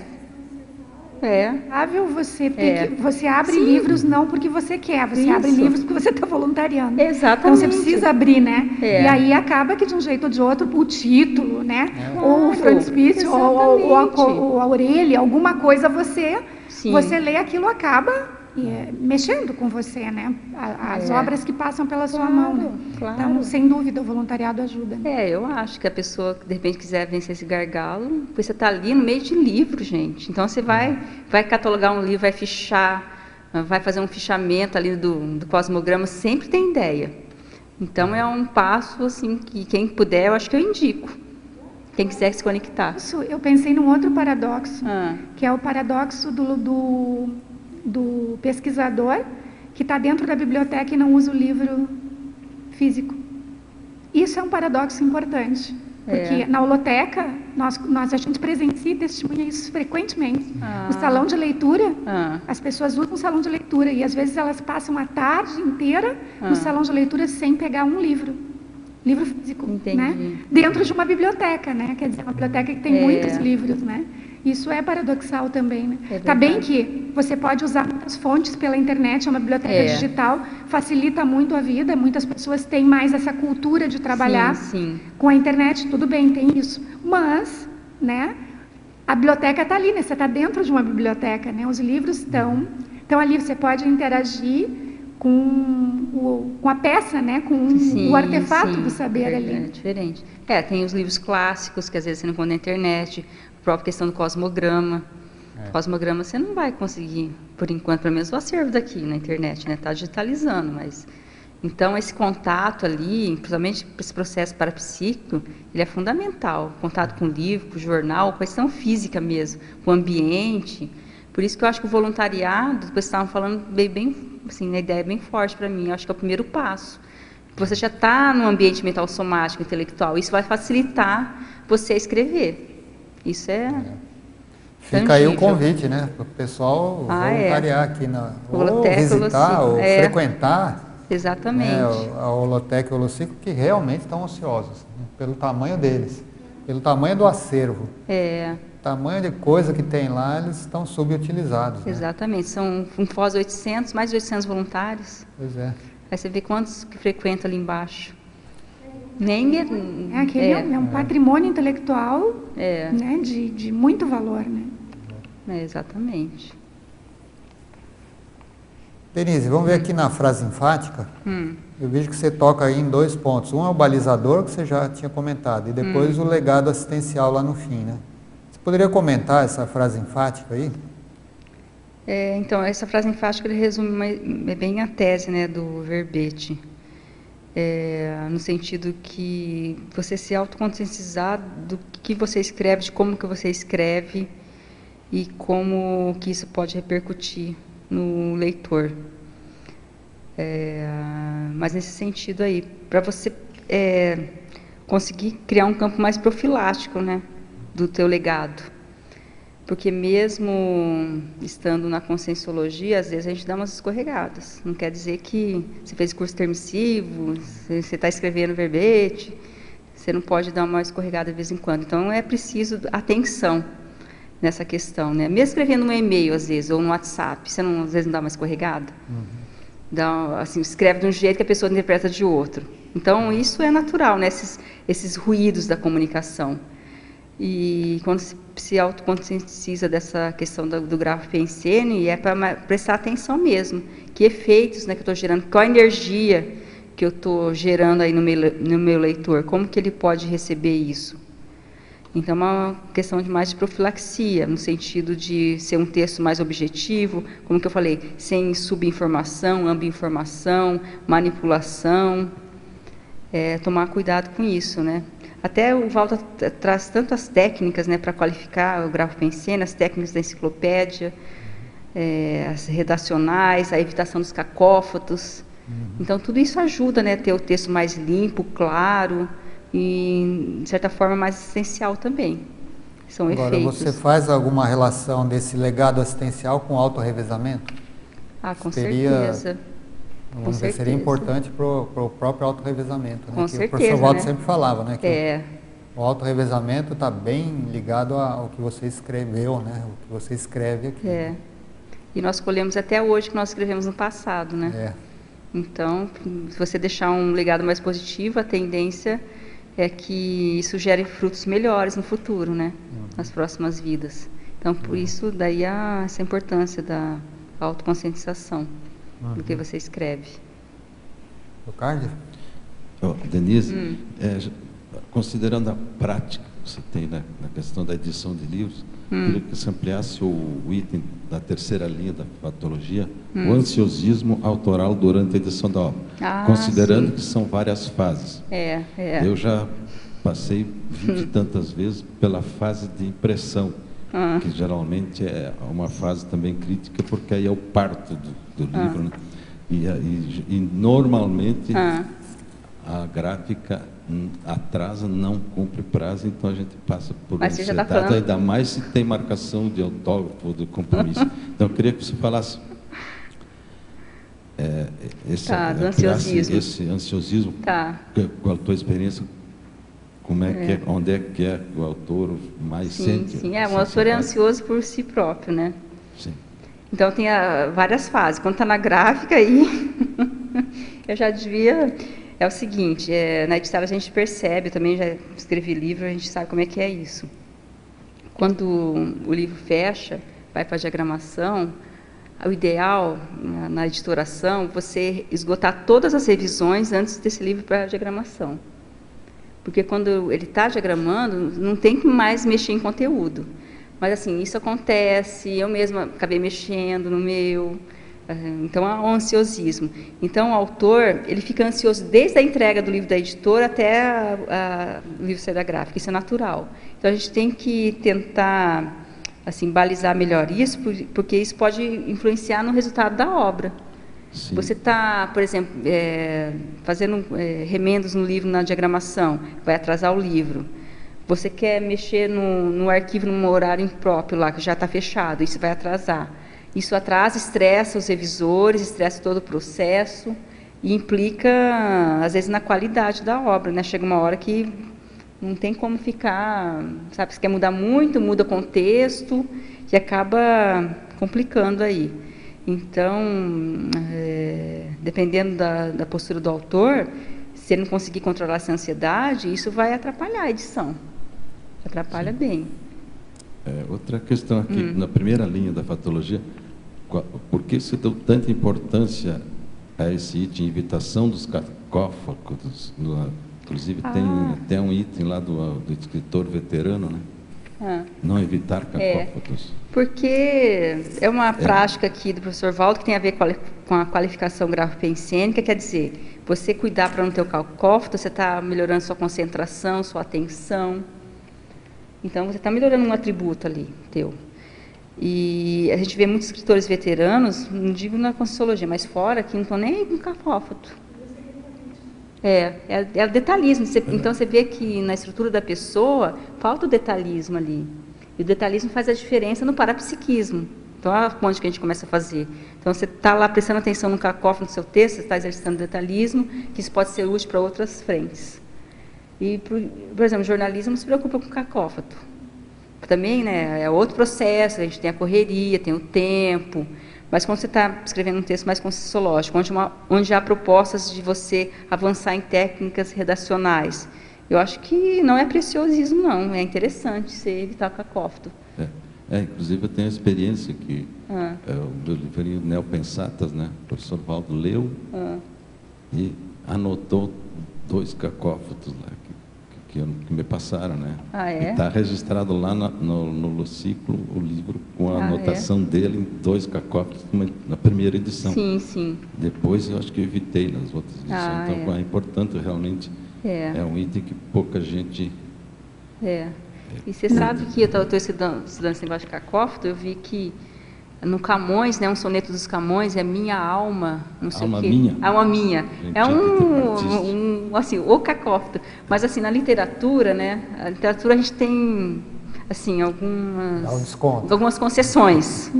Então, às vezes no texto literário você faz concessões e essa aí, mas assim, a alma minha, né, é um exemplo assim de cacófato do Camões, né?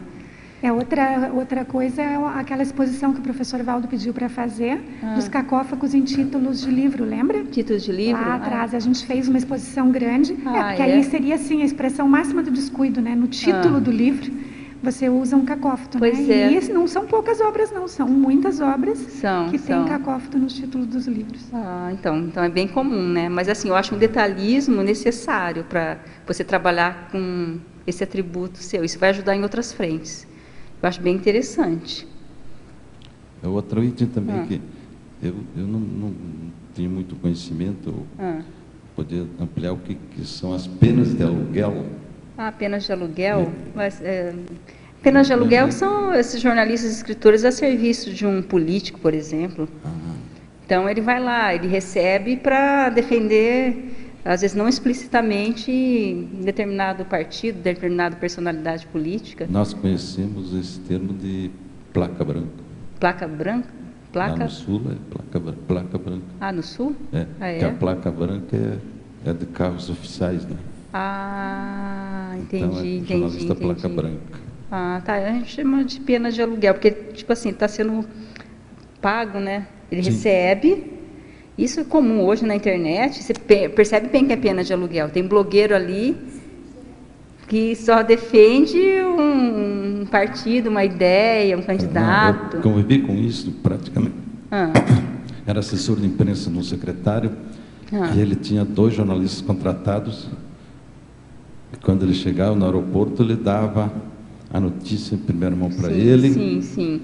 E ele sempre, na rádio, no jornal, a notícia era sempre publicada por ele em primeira mão, mas ele era funcionário só para isso, não comparecia, nem deixava o casaco na cadeira. E corre dinheiro ali, né? Então os políticos sempre têm os penas de aluguel do lado deles. Então são blogueiros, hoje tem nas redes sociais. Então isso dá muito pano para manga. Aí eles vão começar a divulgar essas questões. Hoje está muito em voga fake news, né? Até estou preparando um verbete aí que vai ter a ver com fake news, pós-verdade, e acaba se reproduzindo uma versão que é parcial, né? Às vezes até mentirosa. E o mundo da moda também tem isso, né? A coisa da mercadoria, né? O mundo da moda, você divulga a marca, os blogs, né? Os blogs de moda, você divulga a marca porque você recebe ou dinheiro ou os produtos da marca. Né? Nossa, na moda é muito comum isso. Então, é uma relação meio promíscua, né? Porque você está escrevendo a serviço de até uma manipulação. complicado, mas isso tem de monte, né? Pena de aluguel. Podia falar também aqui sobre a fobia de assinar textos, porque eu convivi também com pessoas que gostavam de assinar textos. Eu trabalhei com autoridades. Ah, é? Eu escrevia os assuntos e ele assinava. Sim. Dele. É que eu lembrei mais do passado, né? No passado tinha muitos escritores que assinavam com pseudônimo. Sim, mas aí era o receio de alguma. Mas é uma fobia também, né? E também, às vezes, a pessoa não quer mostrar aquele posicionamento, não quer assumir que ela escreveu, e ela tem medo mesmo. Principalmente as mulheres, né? Por quê? Mulheres? Sim, a mulher, sim, porque ela é bem... Tem aquela até escritora, a francesa, George Sand, que ela se vestia de homem, né? Porque, na época, a escrita era muito... É francesa ou inglês? Acho que era francesa, né, George Sand. A escrita era muito adstrita ao homem, né, masculino, então não tinha muita expressão. Denise, na enumerologia, página 2, eu achei muito interessante, você colocou aqui, eu gosto muito dessa seção, enumerologia. E você colocou, assim, vários bolsões, né, vamos dizer assim, da grafopensenidade. Queria saber como que você teve a ideia de escrever isso, e você poderia aprofundar um pouquinho mais essa enumerologia. Então, como eu disse no começo, esse verbete eu tive a ideia depois que eu escrevi o artigo Grafopensenidade Iluminista e Conscienciológica, lá para o encontro dos enciclopedistas. Aí depois que quando eu fiz essa numerologia, veio a ideia, né, de classificar esses diferentes grafopensênios, que aí coloquei até o renascentista, a científica, a religiosa, que são holopensênios diferentes, né? Diferentes, né? Isso. E a gente vê, como você já comentou, às vezes dentro até da escrita conscienciológica, a pessoa traz ranços do passado, né? Isso é muito interessante, eu adoro estudar isso. É o retrodiscurso que eu falo, né? Porque você já tem aquele materpensene, teu jeito de funcionar, de escrever, aí na escrita conscienciológica parece que se materializa aquilo, né? Aquela forma, né, de funcionar na escrita. Isso é muito interessante. Denise, aqui ainda na fatologia, lá embaixo dos escritores, jornalistas Pena de aluguel, na linha de baixo, tem lá escrita à mão. Como que o professor Waldo sempre falava, né, de escrever à mão. Como que você considera essa questão de escrever à mão? Eu acho assim, ele falava mesmo. Eu acho interessante porque ele facilita essa conexão com o parador. Às vezes eu escrevo à mão, principalmente quando estou percebendo essa enxurrada de ideias, às vezes é mais fácil você dar vazão à mão do que no computador. E, de vez em quando, eu tenho essa prática. Principalmente na concepção da ideia, é importante na concepção. Até o professor Waldo propõe a técnica das 3 cadeiras, né, que é até exercitada no curso lá da Pangrafologia. A primeira cadeira, você descoincide, resumido, né? Resumidamente, você descoincide e deixa as ideias fluírem. Aí na segunda cadeira você pega, senta, aí que você escreve o que você percebeu.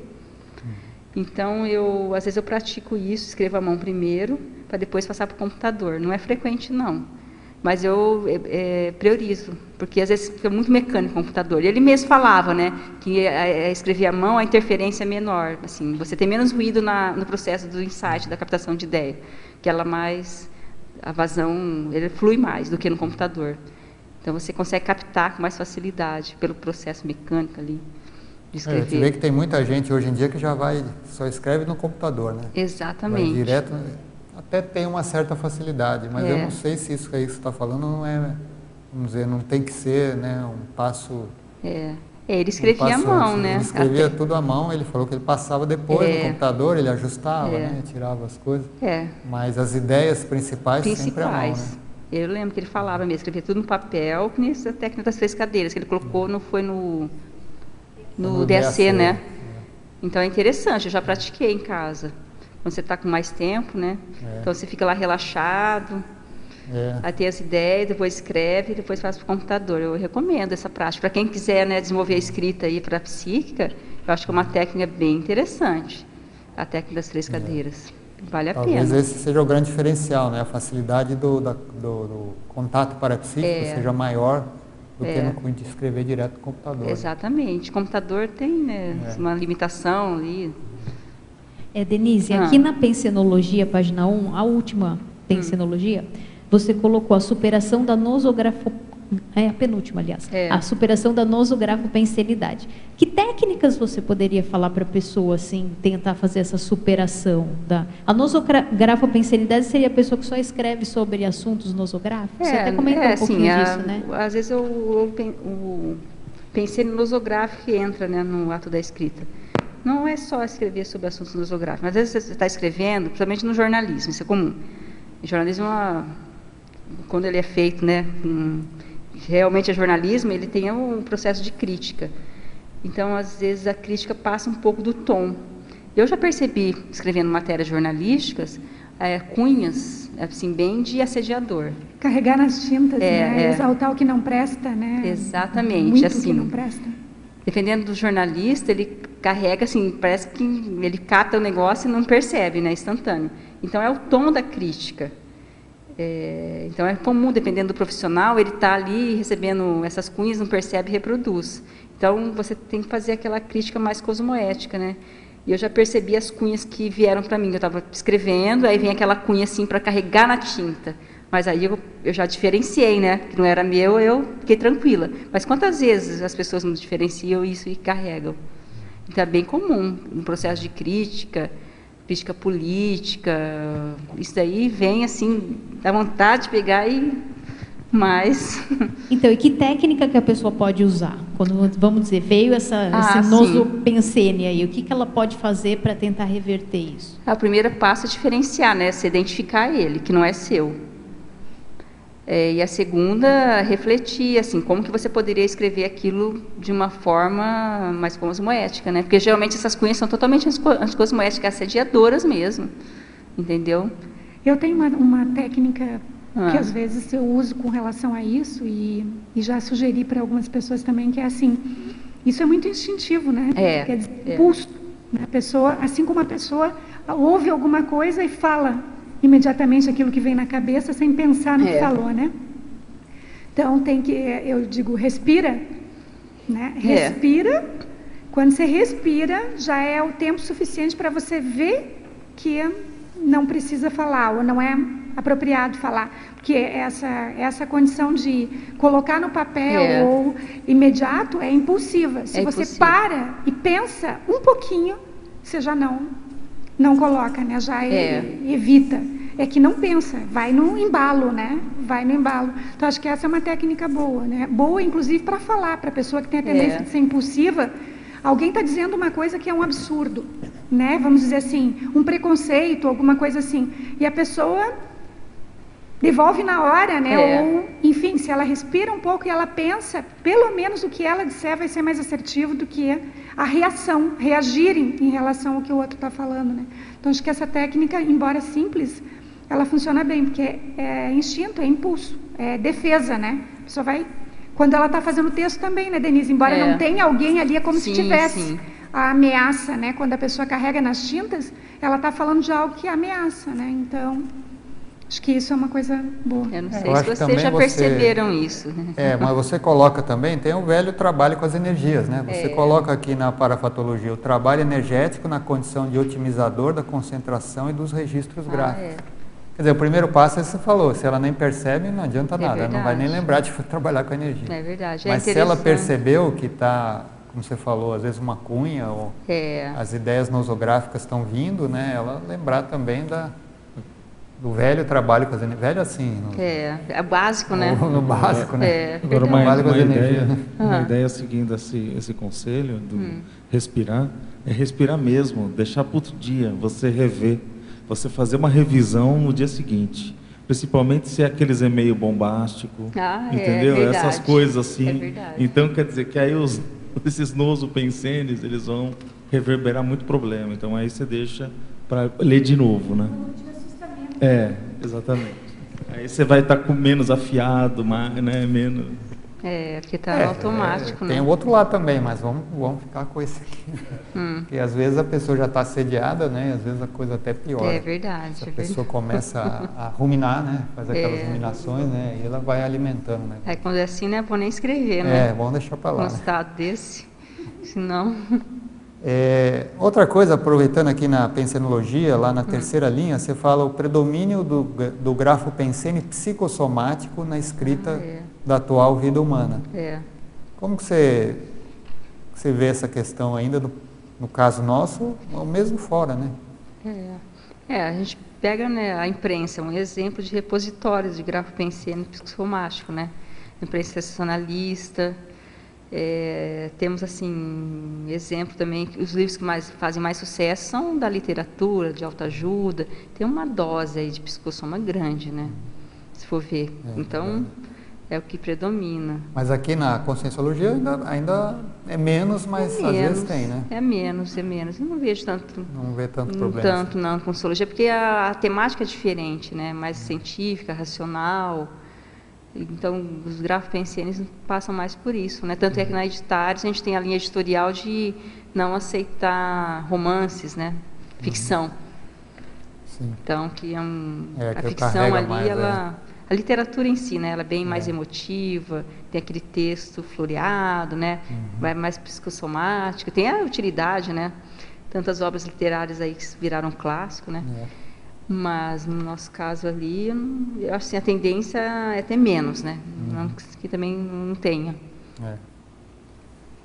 Então, pessoal, aqui eu queria divulgar algumas coisas aqui. Primeiro que vai ter aqui, no dia 12 de abril até o dia 10 de maio, vão ser debatidos aqui nas tertúlias 29 verbetes inéditos do professor Valdo Vieira. Então, vai ser aí um mês só sobre esses verbetes. O verbete inédito significa que ele já tinha escrito, mas não foram apresentados aqui na tertúlia. Não é que ele escreveu depois, né? Não foi discografia, nada disso. São verbetes inéditos que já estão até na enciclopédia, né? Então, preste atenção aí, vai ser de 12 de abril a 10 de maio. Nós vamos ter aqui o curso da Consecutivos. Deixa eu ver aqui. Antiguidade, Raízes da Seriexologia. Esse curso vai ser nos dias 20, 21 e 22 de abril. Né? Tem vários professores. E também os mini cursos. O próximo vai ser no dia 7 de abril, Iâmblicos, com o professor Jarbas Paranhos. Isso aqui vai ser antes, dia 7 de abril, antes do evento. Depois nós vamos ter o curso Teáticas da Proexologia, no dia 14 de abril, início no dia 14 de abril, Teorias e Práticas da Programação Existencial. É um curso da Apex, maiores informações aí na Apex, o outro é da Consecutivos. O curso Tenepsologia, Teoria e Prática da Teneps, nos dias 21 e 22 de abril. 21 e 22 de abril vai ter muita coisa. E 13 e 14 de outubro. É um curso da IC Teneps, informações podem ser aqui no CAEC mesmo. Curso de campo em ortopensenidade, com os professores Everaldo Bergonzini e Lilian Zolé. Vai ser aqui no dia... Deixa eu achar aqui. 4 a 6 de maio, aqui no CAEC mesmo. O Pangrafologia Verbetológica é um campo pangráfico com aplicação da técnica das 3 cadeiras, que a Denise comentou aqui. Vai ser nos dias 25 a 27 de maio. É um curso da Enciclosapiens. Então, maiores informações pode ser... Deixa eu ver aqui, o telefone é o próprio CAEC. Então, pode ter informações aqui no próprio CAEC. O curso Uso Cosmoético das Energias, com a professora Marguê Vasconcelos, que vai ser nos dias 28 e 29 de abril, é um curso da CIP. Então, maiores informações lá com a CIP. A próxima tertúlia matinal vai ser no dia 8 de abril, com a professora Adriana Lacerda, o tema Código de Princípios Cosmoéticos.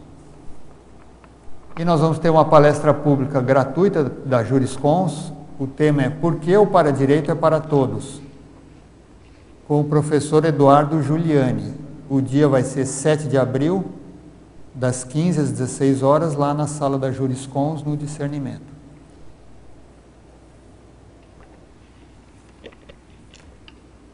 Bom, Denise, o que você gostaria mais assim de abordar no seu verbete?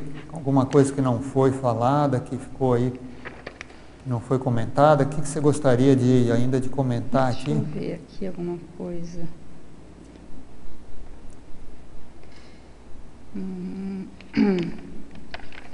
Tem essa questão na argumentologia, a gente pode comentar, né? Ele tem história, né? Uhum. A história mostra o quanto o grafo pensiano foi ainda utilizado para fins anticosmoéticos.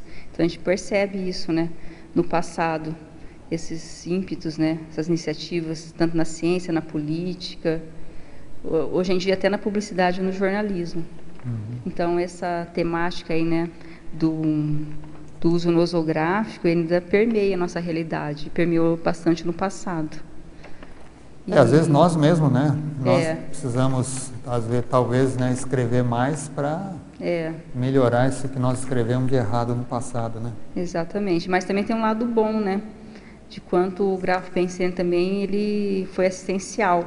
Então a gente pega o Voltaire lá, no caso de Jean Calas, que ele escreveu um livro, né?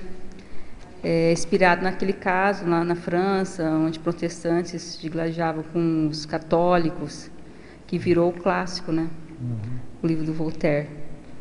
Então ele naquela questão auxiliou a debater esse enfrentamento, né? Dessas duas vertentes religiosas aí, que resultou no Tratado sobre a Tolerância. Então foi um exemplo de grafo-pensianidade positivo naquele contexto lá daquela época. As próprias enciclopédias, né? Enciclopedia exatamente, né? Ajudaram, na época do grafo-pensianidade iluminista, até citei isso no artigo, né? Quanto que os dicionários, as enciclopédias, principalmente os dicionários, ajudaram a trazer essa questão da racionalidade, né? Elevar a razão naquele período lá do iluminismo. Então, assim, mesmo no passado tem esses exemplos negativos, mas teve uma utilidade positiva, né? Algumas obras.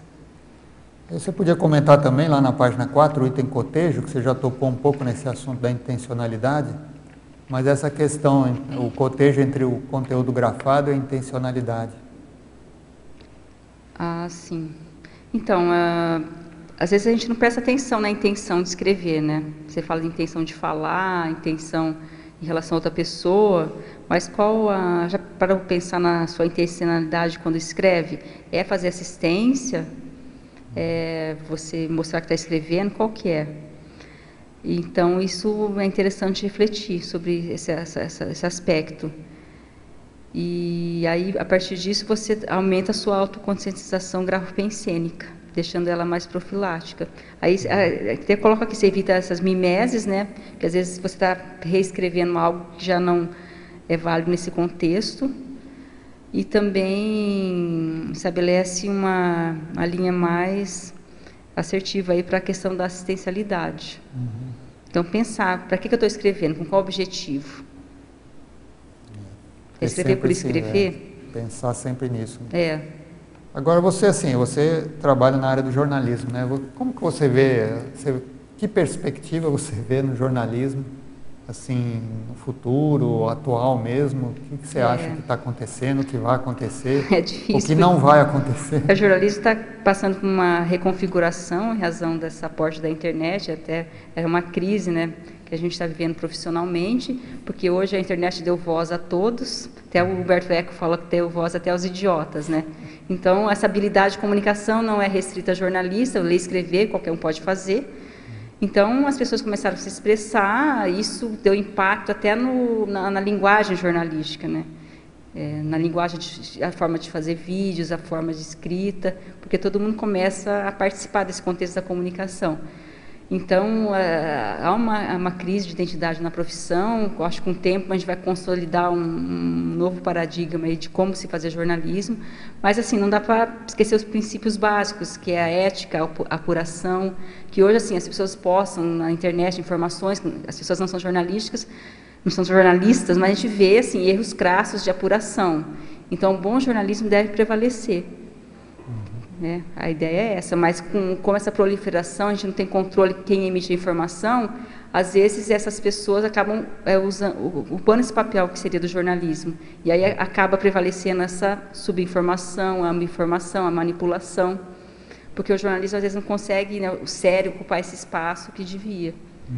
Então, a tendência é que isso reconfigure ao longo do tempo, né? As funções acabam mudando. Hoje, assim, tem muita questão digital, a apuração digital, o jornalismo investigativo, e que às vezes custa muito, por exemplo, as empresas não querem bancar.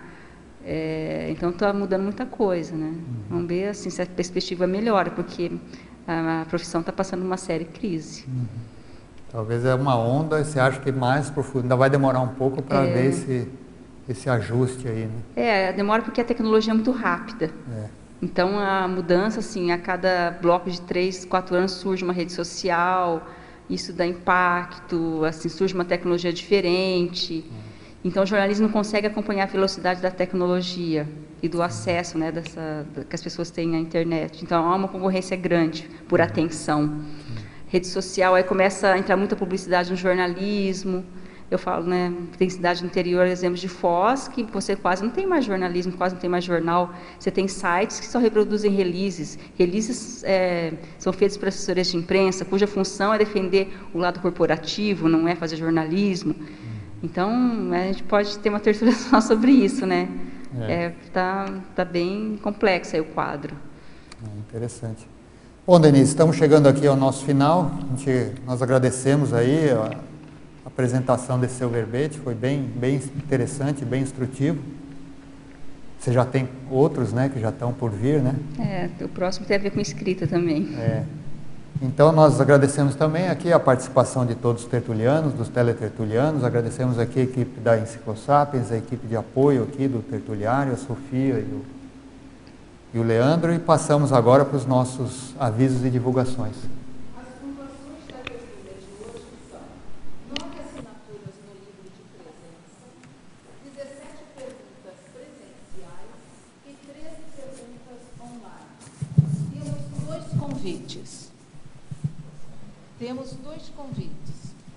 dois convites. André Chataloff, com curso de campo Pangrafologia Verbetológica, e Antônio Fontinelli, quinta imersão em Conscienciometria. Boa tarde a todos e todas. Em nome da Enciclosapiens, estamos aqui para divulgar o curso de campo Pangrafologia Verbetológica. Este curso, ele é aplicado à técnica das 3 cadeiras. Irá acontecer no dia 25 de maio ao dia 27, então nós estamos chegando perto. Opa. Alô, alô. Será a 5ª edição, né, do nosso curso. E o que é a pangrafia? Só para a gente ir lá, quem está em casa, que quer entender um pouco mais, foi discutido inclusive durante aqui a tertúlia. A pangrafia é o emprego simultâneo de todas as modalidades de parapercepções possíveis no registro polifenomênico, né? Ou seja, diversos fenômenos, multímodo, multidimensional, abrangente, sofisticado das ideias, das verdades relativas de ponta. Essa frase é do professor Valdo.